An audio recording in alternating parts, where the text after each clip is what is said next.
Okay, good morning everyone and Hazaku Baru. Thank you for joining us. Today's class is sponsored anonymously for the Refuah Shlema of all of Israel. Today's class is also sponsored by Shemuel Raveh for the Refuah Shlema of Ori Anavi Bat Keren. El Narfan Alahim, El Narfan Alahim, El Narfan Alahim. Refuah Shlema for all of Chole Am Yisrael. Amen.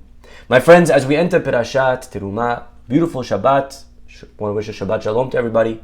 As we enter the beautiful Shabbat, the Or, the light, the Kedusha of Shabbat should be able to penetrate as we embrace the extra neshama that we're going to receive tonight. And Hashem should be able to allow us to receive a Shabbat Shalom, a Shabbat of peace and tranquility and happiness, simcha, tapping into our best selves as we tonight reunite with our families and our friends and ourselves and our Hashem and loved ones. Amen. Okay, here we go. Parashat Terumah, everybody. Our parasha, of course, deals with the commandment to build a Mishkan. Pasuk says that God comes to Moshe and tells Moshe that he needs to tell the Jewish people that we got to build a Mishkan for God. And in order to build, you need materials, okay? Today, the price of lumber is very, very high. Well, believe it or not, God also needed lumber. God needed wood, acacia wood.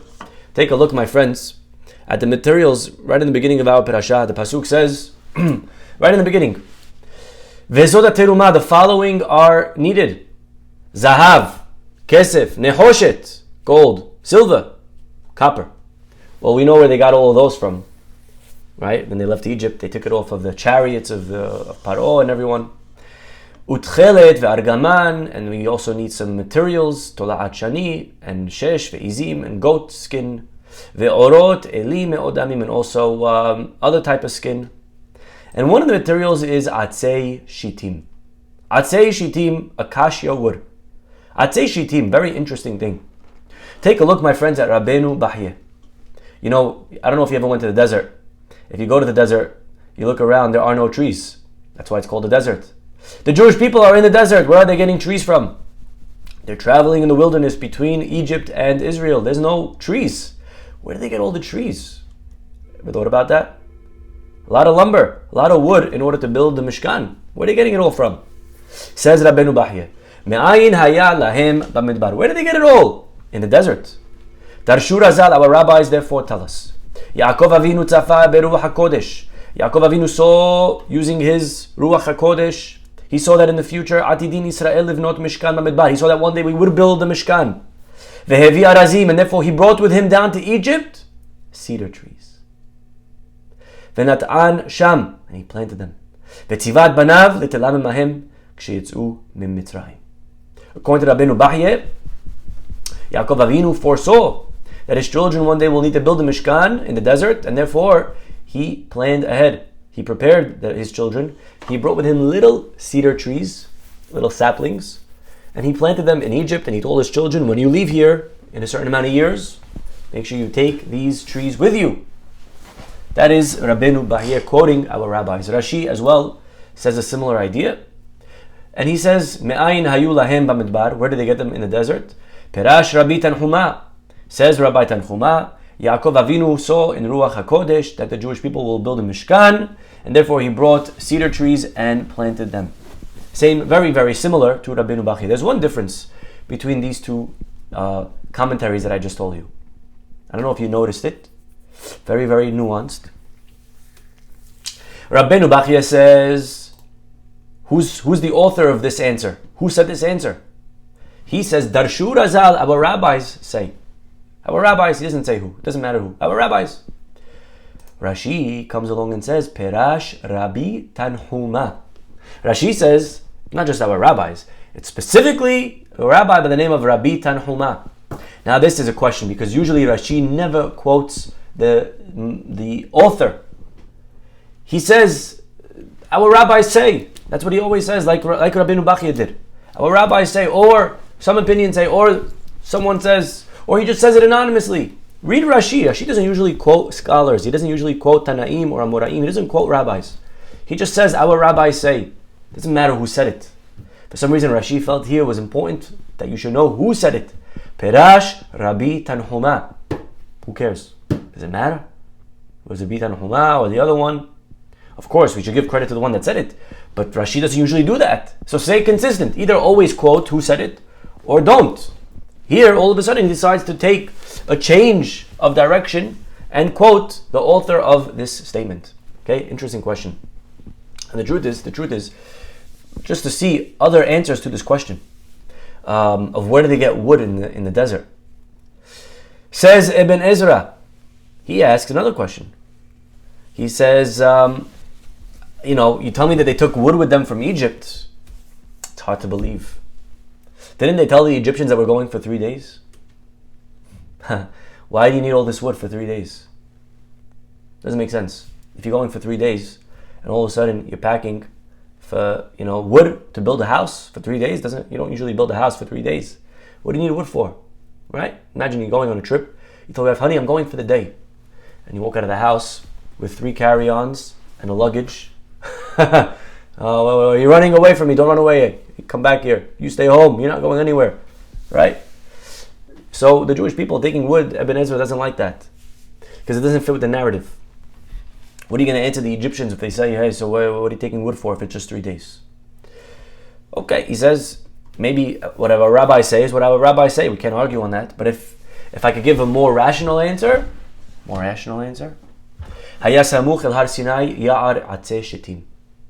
there was a forest next to Har Sinai, which is where they are right now. They're at Har Sinai.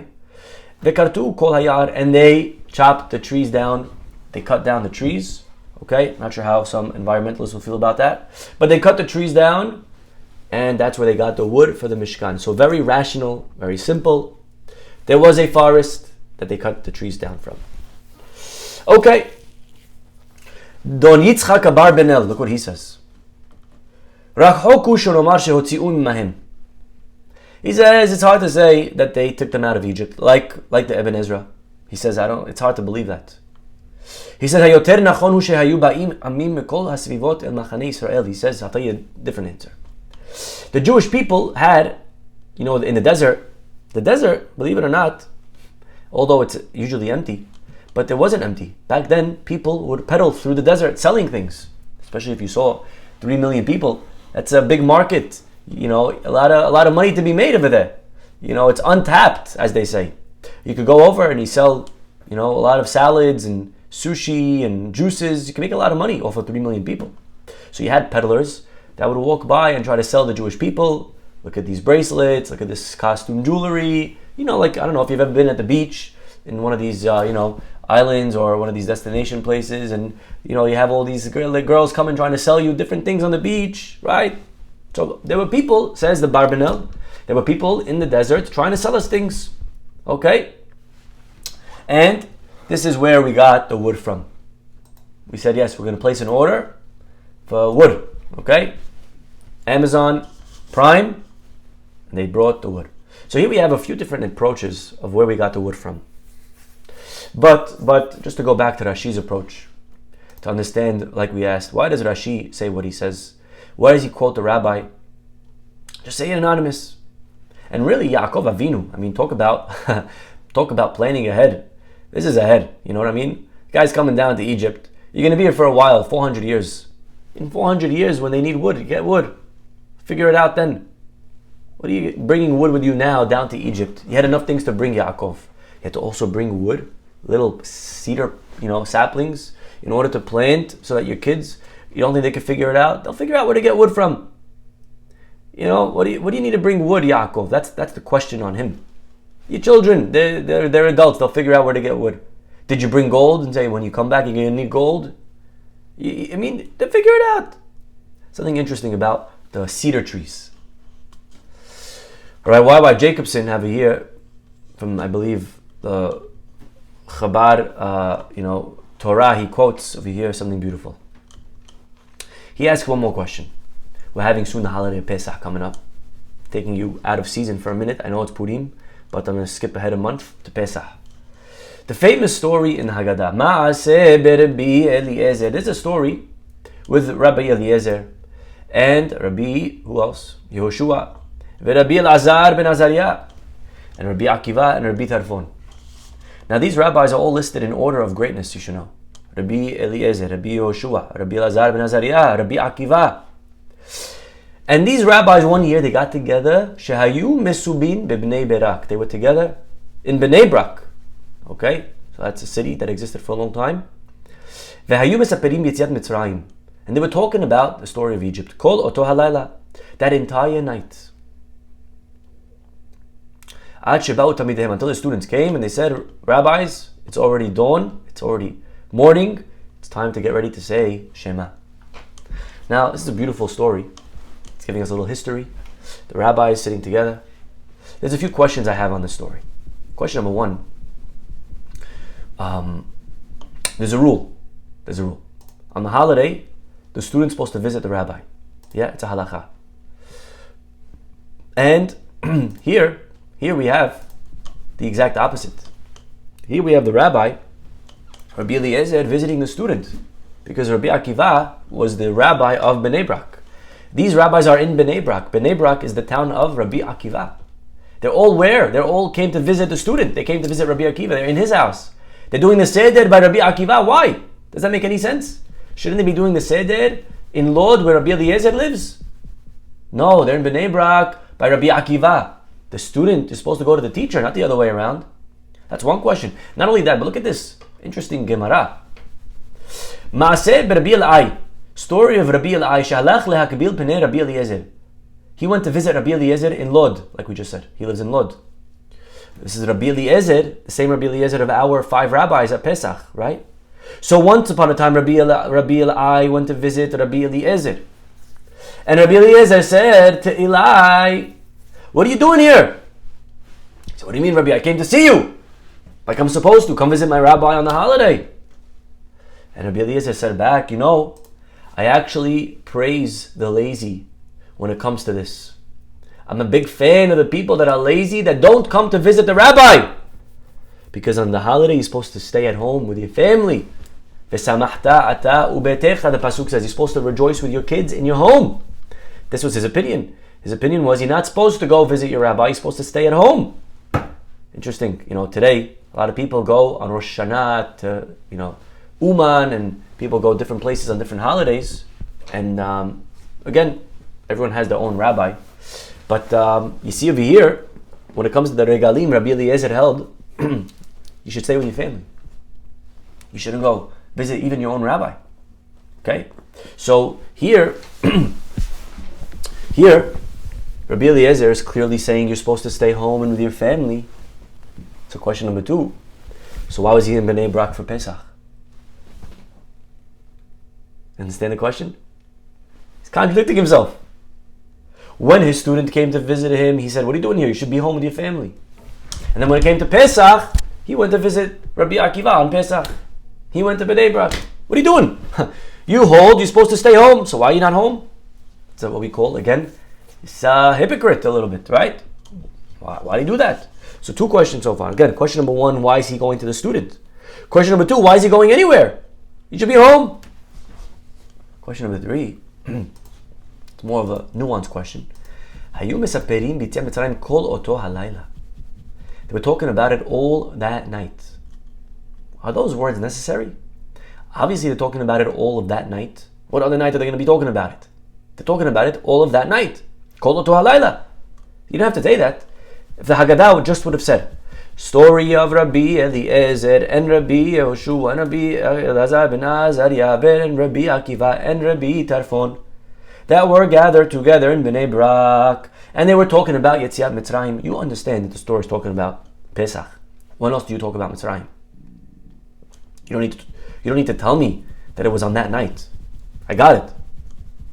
I knew. If you tell me that they were sitting together talking about Pesach all night long, then I know it's talking about Pesach. You don't have to say all of that night. Okay, interesting question.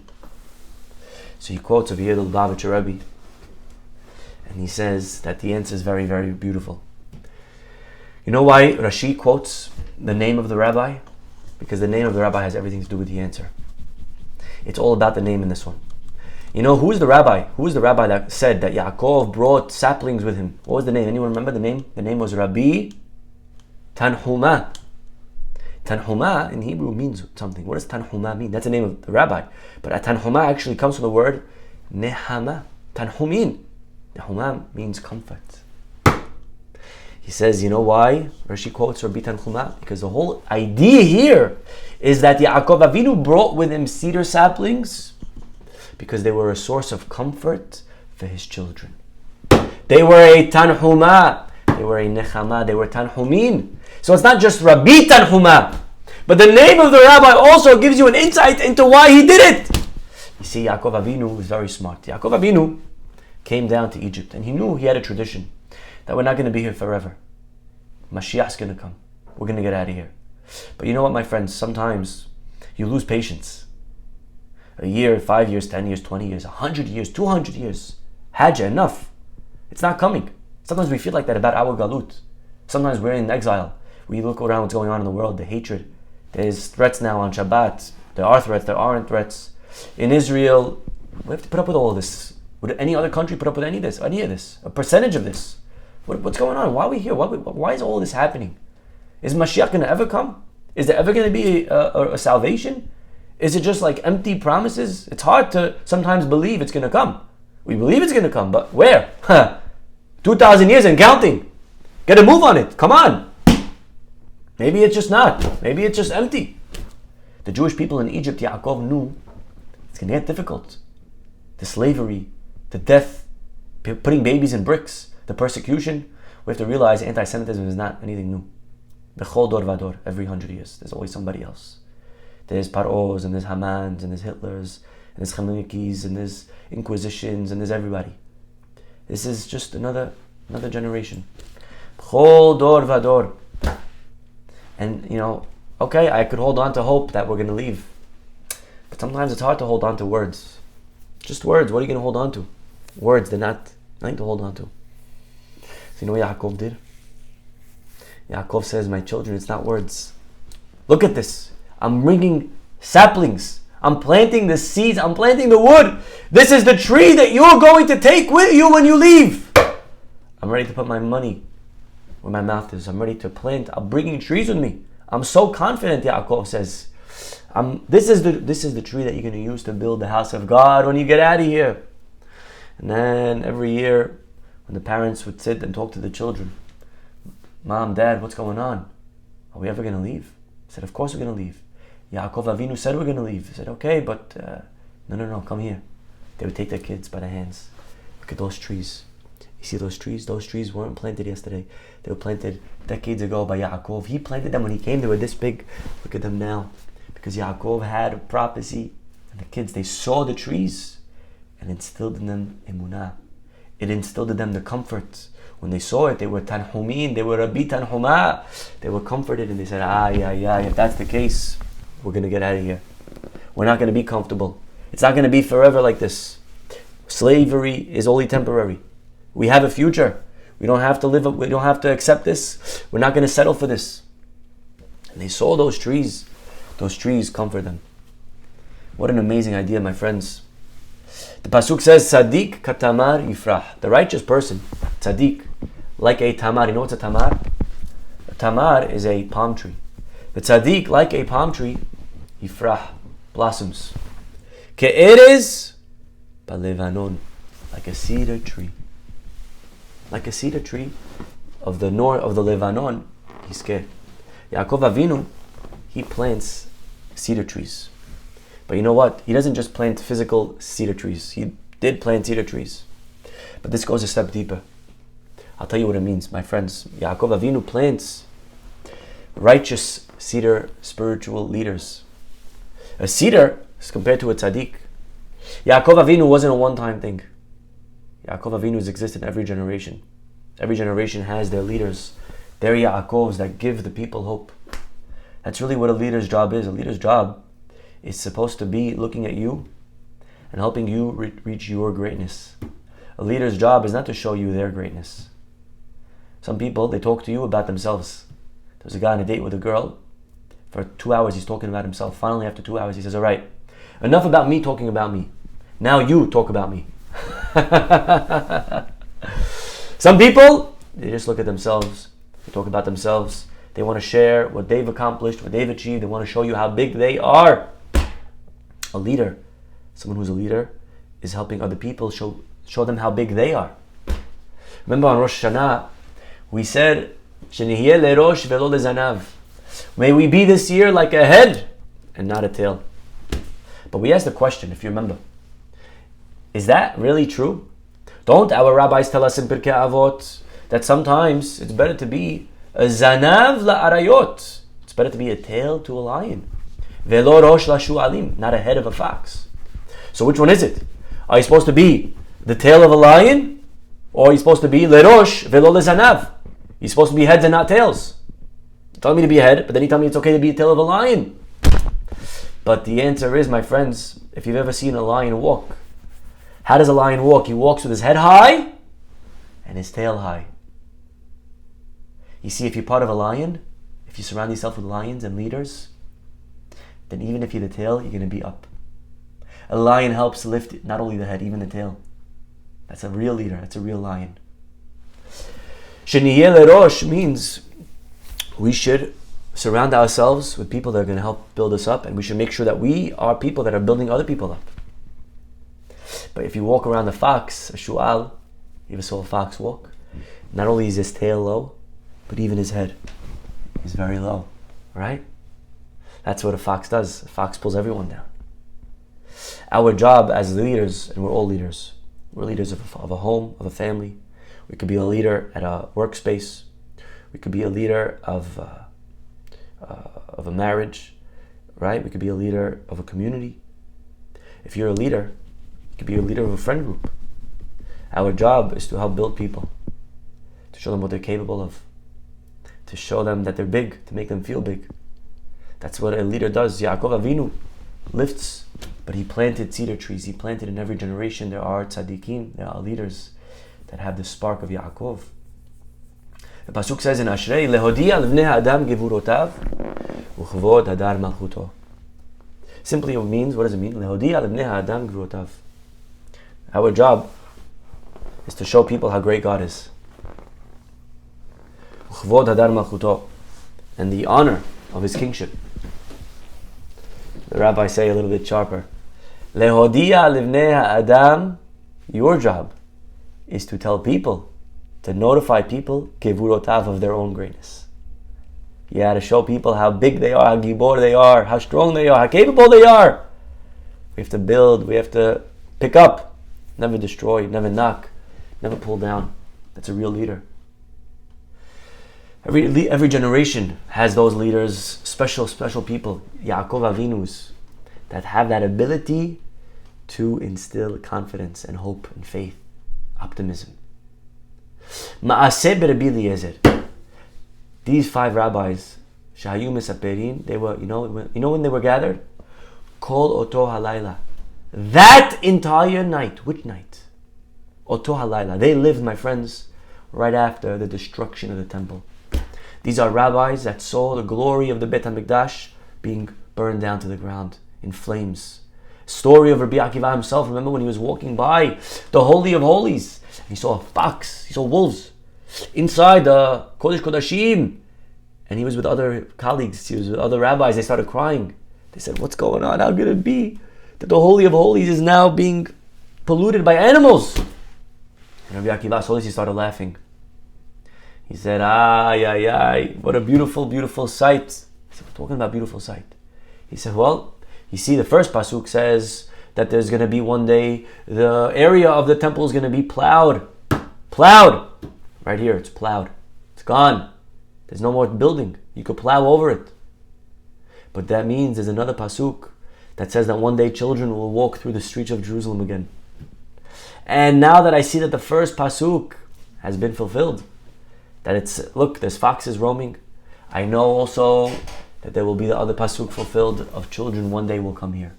You see, Rabbi Akiva was able to look at life and see the good in everything. Not just to see the good in everything. Some people could do that. But it's a higher level. It's taking the bad and realizing that the bad is actually going to be a springboard for the good.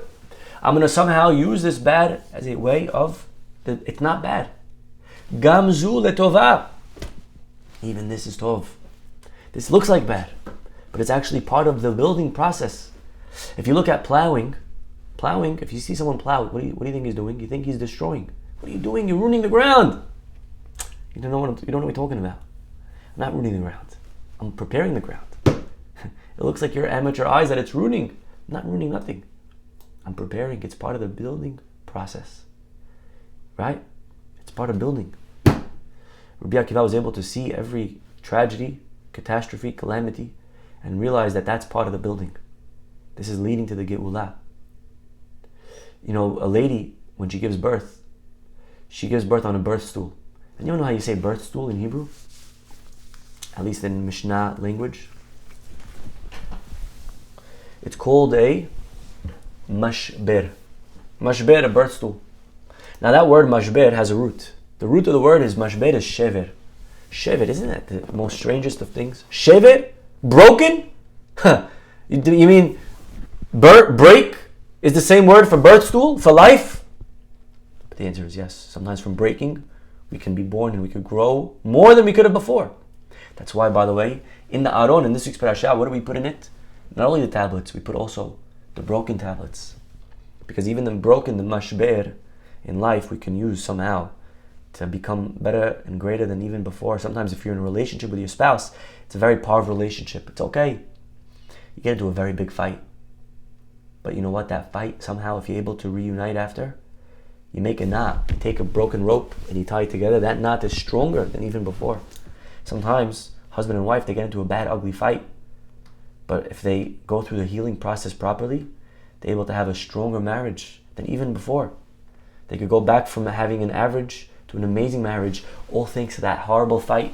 You could use a mashber, you could use a shever for a mashber. You could use brokenness to create new life, new relationship, new direction, new meaning, new purpose. That's why the rabbis all came to Rabbi Akiva in Bnei Brak. You know why? Because Rabbi Akiva, they needed he was the Yaakov Avinu of that generation. He was the Ke'erez. He had that ability to show hope, faith, light. They needed him. That Laila, that light, that night, we all have in our lives, Oto HaLaila. We all have those nights in our lives that we look back at and they pull us down, that we feel broken from, that demoralize, breakup, loss, death, sickness, pain. Right? We live in fear, we live in sadness, we feel trapped in our own Egypt, in our own Mizrahi. We all have those Oto HaLailas. And those rabbis were no exception. They had Oto HaLaila. That destruction of the temple, it hit him hard. They needed chizuk, they needed strength. They went to Rabbi Akiva. Rabbi Akiva, he is, matter of fact, Akiva, he's not just a seed. He's not just a seed that Yaakov planted. The letters Akiva is the same letters as Yaakov. Actually, there's a pasuk, Or Zarua la Tzadik. There's a Or Zarua, there's a light that's planted for the Tzadik. The Tzadik, remember Yaakov, we quoted the pasuk earlier, Tzadik katamari frah, the Tzadik is planted. Well, take the last letter of the pasuk, Or Zarua la Tzadik, Ul Yishrei Lev Simha. In order, you get the letters Resh, Akiva. Rabbi Akiva, the last letter of Or, Zarua la Tzadik, Rabbi Akiva. Rabbi Akiva is that tzaddik. He knew how to laugh at life's problems. He knew how to be optimistic. He had faith, he had hope. Plowing is not destroying, it's creating a brighter future. It's an opening. This crisis, this shever is a mashber. It's something much greater. So these are the atzei shitim that Yaakov planted. Yaakov wasn't just planting wood. They could figure it out. They could buy it. They could go get it from a peddler. They could chop it down from the forest. But Yaakov was giving his children hope, faith. He was showing them, look, these trees, teach your kids, these are the trees that I planted because I know you're going to get out of here. And when they saw it, they held on to those trees for dear life. Etz hayim hi lamahazikim ba. That tree they held on to, and it kept them alive. It kept them optimistic. It gave them the faith that one day they're going to get out of here. And sure enough, these trees, they ended up taken out. This was the nechama. This was the comfort of Yaakov. Hence, the author of the statement is Rabbi Tanhuma. I think this is an amazing, amazing idea as we head into the Shabbat, to remember that our job is to build, to lift, to help, use our words to give people courage, advice, help, whatever we could do to be like that nitzot of Yaakov, and to remember that whatever we're going through, however dark this may be, this moment of darkness, actually one day I may look back and realize that it was actually the beginning of the future of myself, the future of opening for me tunnels and avenues of light, of success, of growth. Be'ezrat Hashem. Okay, everybody, we'll stop over here. Have a wonderful, wonderful day, and a Shabbat Shalom ahead. We'll see you, God willing, all next week. Bye-bye.